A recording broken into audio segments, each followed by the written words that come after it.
Hey, here's an interesting question. Should I quote somebody who's completely unqualified, meaning that they don't have credit, they're too small, they're mom and pop shop that just could never afford your product? Well, the quick answer is no, you shouldn't quote them. But how you handle it is key, meaning that you don't want to upset anybody. If they're just trying to get your price, what you probably want to do is just push back. The word I always use, it works really well for me, is just say, hey, I'm confused. This product's around this amount. Is that something that you could afford now? And they'll probably tell you with a real reason. Well, we just want a budget for it. And if that's the case, then okay, well, whatever. Give them a draft quote, but always use the thing that, things can change. And what you want to do is say, like the bad credit example, where you just don't want to do business with them. Just ignore it and hopefully it goes away. You do need to include your manager in this, because if you upset somebody or you're playing coy with them and they get upset, they're going to go to your manager. And if your manager isn't aware of it, they're going to get upset with you. And people, this is why qualification is so important in business. And you can usually qualify people before even talking to them.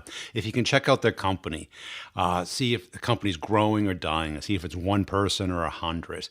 And this is a big problem today, because with this, sales development role model, people getting compensated not on real deals, but on meetings. They're incentivized to get you the fastest, easiest meeting, not the most qualified meeting. They don't care about wasting your time. They want to get their bonus for getting a meeting. Now, also, people get incentivized to get quotes out there. Quotes are not a good thing to have out there. Quotes are a great quid pro quo, a this for that, a give and take. Because once they have the quote, they don't need much from you typically. And then what you need is the order. And if they have the quote, they're not going to communicate with you until the quote expires.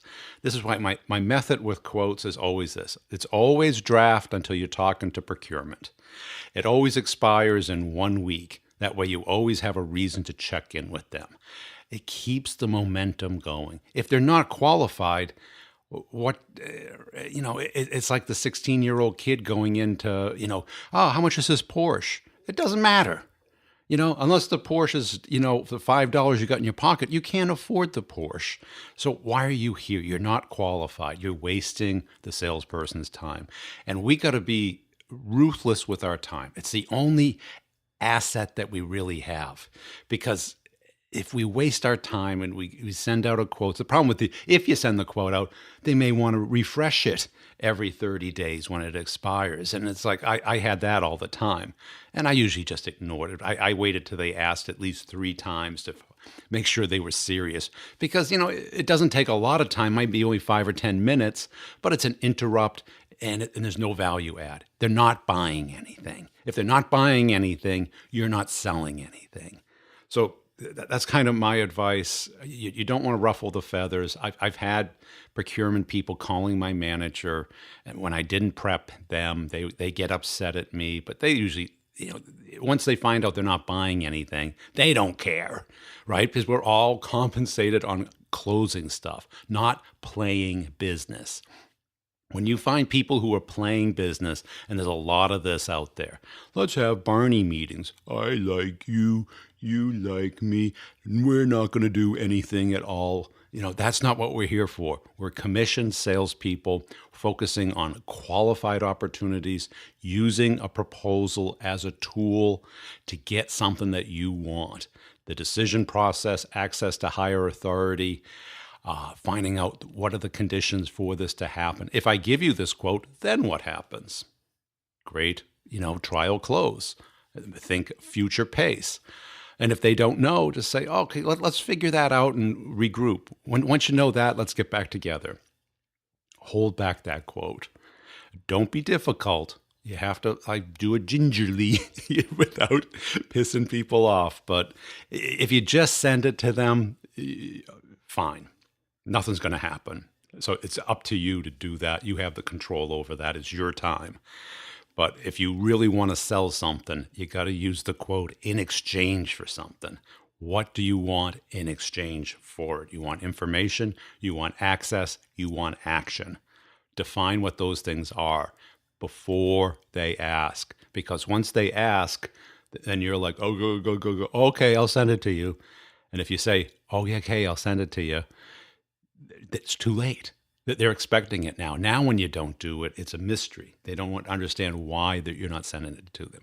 Hope that's been helpful. If it's not clear enough, refresh your email with more detail. Happy to talk through this because this is a key thing. What I see today is people just sending quotes.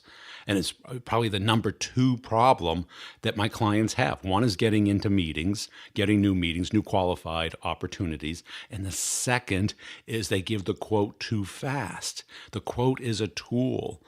And why are you giving a quote to somebody who has no idea what to do with it?